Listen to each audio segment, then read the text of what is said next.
अस्सलाम वालेकुम। मैं मोहम्मद इमरान मकबूल आपको नोबल एक्सपर्ट एकेडमी में वेलकम कहता हूँ। मेरे दोस्तों, आज बहुत ही इम्पोर्टेंट प्रोफेशनलिज्म के लिहाज से एक बहुत ही इम्पोर्टेंट कमांड हमने डिस्कस करनी है कि एक जो अच्छे प्रोग्रामर की एक निशानी होती है कि जब भी वो प्रोग्रामिंग करता है तो मोस्टली कमेंट साथ दे देता है। उसकी वजह क्या होती है कि अगर उसने या किसी और प्रोग्रामर ने कोई प्रॉब्लम आ गई इस प्रोग्राम के अंदर, उसकी सोल्यूशन करनी है तो कमेंट से देख के पता चल जाएगा कि ये लाइन है, ये जो स्टेटमेंट किस मकसद के लिए इस्तेमाल की गई थी। तो एक प्रोफेशनलिज्म के लिहाज से हम क्या कमेंट यूज करते हैं। अब कमेंट होता क्या, इसकी तरफ बात करते हैं। कहता comment are the lines that is not executable by the compiler. कहता ये वो लाइनें हैं जो कंपाइलर है उसको एग्जीक्यूट नहीं करता। वो प्रोग्राम का हिस्सा तो होती हैं लेकिन प्रोग्राम एग्जीक्यूटिव प्रोग्राम के साइज पे इफेक्ट उसका नहीं पड़ता।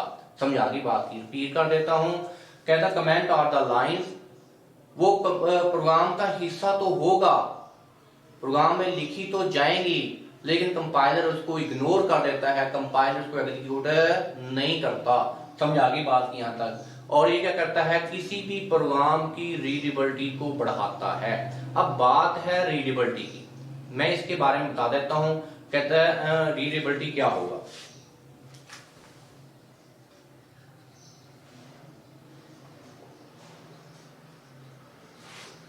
रीडेबिलिटी, ये बात समझने वाली है, रीडेबिलिटी ऑफ प्रोग्राम। मैं मिसाल लेता हूं आपके सामने, ठीक है। मैं कहता हूं जी मैंने प्रोग्राम लिखा इंट ए कोमा डी, सही है। उसके बाद मैंने कहा ए की वैल्यू है 10, बी की वैल्यू है 20। आगे समझ। इसके ऊपर मैंने क्या दे दिया, यानी ये एक किस्म के मेरे पास क्या है, सही है। मैं यहां पे ले लेता हूं, अच्छा यहां पे लिख देता हूं रीडेबिलिटी से। यहां पे थोड़ा सा मैं एक दो एग्जांपल और साथ में वाज़ेह कर लेता हूं आपके सामने। थोड़ा सा मजीद डिटेल में चले जाता हूं।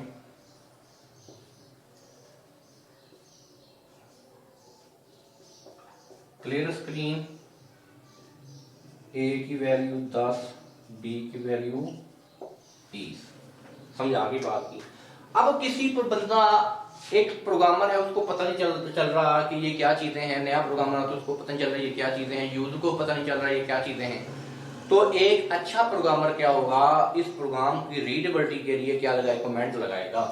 वो कहता है, कमेंट लगा दिया, वो कहता है ये वेरिएबल, यानी क्या कहता है, two variable declare, two variables are declare, ठीक है। फिर क्या कहता है, यूज्ड फॉर क्लियर स्क्रीन, ठीक है। ये क्या कहता है, assign the value two variable, ठीक है। अब ये क्या लगा दी मैंने, कमेंट लगा दिए।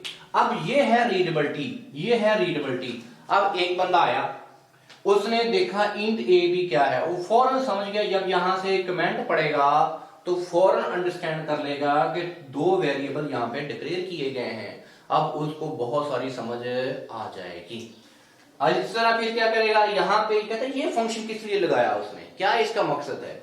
वो कहता है यूज फॉर क्लियर स्क्रीन। जब यहां पे आएगा उसको पता नहीं चला क्या है, लेकिन जब वो कमेंट पढ़ेगा फौरन समझेगा ठीक ठीक ये स्क्रीन को क्लियर कराने के लिए इस्तेमाल किया गया। यहां पे आया तो क्या किया, A comma A equal to 10, B equal to 20। अच्छा जी, वो कहता है ये पता नहीं क्या चीज है। फौरन यहां पे समझेगा assign the value two variable. यहाँ पे फौरन हो जाए ठीक ठीक, कहता है ये वेरिएबल को वैल्यू दी जा रही है। समझा गई, इसको कहते हैं रीडेबिलिटी। अब इसकी एग्जीक्यूशन कैसे होगी, कंपाइलर कभी भी ऐसे इसको एग्जीक्यूट नहीं करवाएगा। यहाँ पे आने के बाद इसको एग्जीक्यूट नहीं करवाएगा, बल्कि क्या कहेगा, इसको एग्जीक्यूट करवाएगा, इसको भी छोड़ देगा, फिर एक्स को एग्जीक्यूट करवा देगा, फिर इसको भी छोड़ देगा, इसको एग्जीक्यूट करवा देगा। समझ आ गई बात की? यानी मैंने बताया था कंपाइलर इग्नोर द कमेंट, जो वो लाइनें हैं उसको इग्नोर कर देता है, उसको एग्जीक्यूट नहीं करता। समझ आ गई बात की? इसकी रीडेबिलिटी का मतलब यहाँ पे ये चीज है। यहाँ पे समझ आ गई? आपने देखा होगा कि जब आप प्रोग्रामिंग, किसी बंदे की प्रोग्रामिंग की हुई होगी, सॉफ्टवेयर बना होता है, जब उसको भी आपको कोडिंग देखने का मौका मिले, क्या देखें, कोडिंग देखने का मौका मिले, तो आप उसकी कोडिंग देखें, वो हर स्टेटमेंट के ऊपर तकरीबन उसने कमेंट लगाए होते हैं, ताकि साल बाद, 2 साल बाद, 3 साल बाद अगर उसको एरर तलाश करना पड़ जाए, वो कहीं पे जाए और एक स्टेटमेंट की उसको समझ ना आ रही हो कि ये स्टेटमेंट किस मकसद के लिए लगाई मैंने, तो वो फौरन अपने कमेंट को देख के, वो प्रोग्रामर या कोई और प्रोग्रामर फौरन अपने कमेंट को देख के या उस कमेंट को देख के फौरन समझ लेगा कि ये स्टेटमेंट, ये वेरिएबल, ये जो हमने फंक्शन है किस मकसद के लिए लगाया है, उसके लिए कमेंट का इस्तेमाल करते हैं। समझ आ गई बात? किसको कहते हैं? Readability of the program. Comment दो किस्म के होते हैं, ठीक है। एक तो था सिंगल लाइन वाला, मैं बात कर लेता हूं, ये था सिंगल लाइन कमेंट। क्या था? जो इस किस्म की सिंबल हमारे पास है, इसको कहते हैं सिंगल लाइन कमेंट। अगर एक लाइन को कमेंट लगाना है तो फिर ये लगाना पड़ेगा। अच्छा, अगर ऐसी स्टेटमेंट है, ऐसी चीजें हैं जिसमें एक से ज्यादा स्टेटमेंट आ रही, लगातार स्टेटमेंट आ रही हैं, तो इस तरह मैं कमेंट लगाता रहूंगा तो बहुत सारी चीजें मुझे देर भी हो जाएगी, ठीक है। ये एक अच्छी प्रोग्रामिंग टेक्निक तो नहीं है, एक अच्छा प्रोफेशनलिज्म तरीका तो नहीं है मैं हर किसी को अलग अलग कमेंट लगाऊं। तो इसके लिए मैं क्या करता हूं, मल्टीपल लाइन कमेंट का इस्तेमाल करता हूं। फर्ज करो मैंने क्या किया, एक प्रोग्राम लिख दिया ये सारा, ठीक है। मैंने यहां पे एक प्रोग्राम लिख लिया, ये मैंने प्रोग्राम लिख दिया, ठीक है। मैं इस पूरे प्रोग्राम को कमेंट लगाना चाहता हूं, या मैंने इस चंद लाइनों को कमेंट लगाना चाहता हूं। किसको? मुझे ये लाइन चाहिए, इसको कमेंट लगाना चाहता हूं, तो मैं क्या करूंगा, इसको कमेंट कैसे लगाऊंगा जी मैं, ठीक है।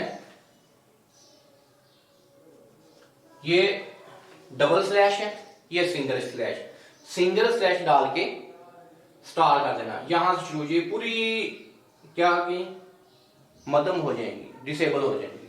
मैंने यहां तक कमेंट लगाना है, तो पहले स्टार को बंद करूंगा, ठीक है। स्टार अच्छी तरह डाल देते हैं। अब क्या होगा, ये सारी की सारी लाइनें कमेंट लग जाएंगी। जब कंपाइलर आएगा, कंट्रोल आएगा, इनको छोड़ के फिर यहां पे जाके इनको एग्जीक्यूट करवाएगा।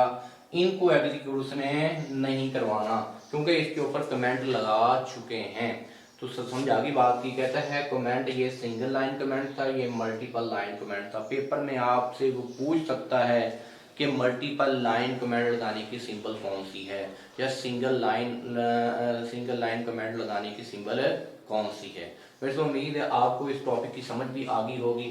तो अभी तक आपने हमारा noble expert academy channel subscribe नहीं किया, हमारे चैनल को सब्सक्राइब भी करें और बेल आइकन दबाएं, ताकि हर आने वाली वीडियो का नोटिफिकेशन आपको मिलता रहे।